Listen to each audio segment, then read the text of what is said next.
13வது மகளிர் உலகக் கோப்பை கிரிக்கெட் போட்டி இந்தியாவில் கடந்த செப்டம்பர் 30ஆம் தேதி தொடங்கி நடந்து வந்தன. 8 அணிகள் பங்கேற்ற இந்த கிரிக்கெட் திருவிழாவில் இந்தியா, தென் ஆப்பிரிக்கா அணிகள் இறுதிப் போட்டிக்குள் நுழைந்தன. இந்த நிலையில் மகுடம் யாருக்கு என்பதை நிர்ணயிக்கும் இறுதிப் போட்டி மும்பையின் புறநகர் பகுதியான நபி மும்பையில் நேற்று நடைபெற்றது. டாஸ் வென்ற தென் ஆப்பிரிக்க அணி முதலில் பந்து வீச்சை தேர்வு செய்தது. இதன்படி முதலில் பேட்டிங் செய்த இந்திய அணி நிர்ணயிக்கப்பட்ட 50 ஓவர்களில் 7 விக்கெட்டுகளை இழந்த இந்திய அணி 298 ரன்கள் எடுத்தது. பின்னர் இறுதிப் போட்டியில் இதுவரை யாரும் விரட்டி பிடிக்காத ஒரு இலக்கை நோக்கி தென்னாப்பிரிக்க அணி ஆடியது. டஸ்மின் பிரிட்ஸ் 23 ரன்னும், Anneke Bosch duck out Luus 25 run, Marizanne Kapp 4 run, wicket keeper Sinalo Jafta 16 run ஆகியோர் குறிப்பிட்ட இடைவெளியில் நடையை கட்டினர்.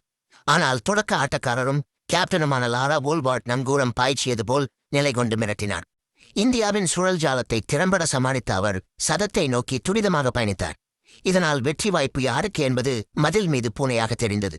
6வது விக்கெட்டுக்கு அவருக்கு ஒத்துழைப்பு கொடுத்த அன்னெரி டாட்சனை 35 ரன்னில் தீப்தி சர்மா வீழ்த்தினார். ஆனால் இந்திய பவுலர்களுக்கு சிம்ம சொப்பனமாக திகழ்ந்த லாரா வோல்வார்ட் தனது 11வது சதத்தை ஏற்றினார். அவர் அரையிறுதியிலும் சதம் அடித்தது நினைவிருக்கலாம். சதம் அடித்த கையோடு வோல்வார்ட் 101 ரன்களில் 98 பந்து, 11 பவுண்டரி, ஒரு சிக்ஸருடன் அமன்ஜோத் கவுரிடம் கேட்ச் ஆகி சோகத்துடன் வெளியேறினார்.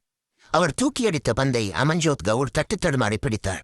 அவர் வீழ்ந்ததும் ஒட்டுமொத்த ஸ்டேடியமும் ரசிகர்களின் ஆர்ப்பரிப்பால் அதிர்ந்தது. அப்போதே உலகக் கோப்பை கைக்கு வந்தது போல் கொண்டாடினர். எஞ்சிய விக்கெட்டையும் நமது பவுலர்கள் கபலீகரம் செய்து தென்னாப்பிரிக்காவை 45.3 ஓவர்களில் 246 ரன்களில் சுருட்டினர்.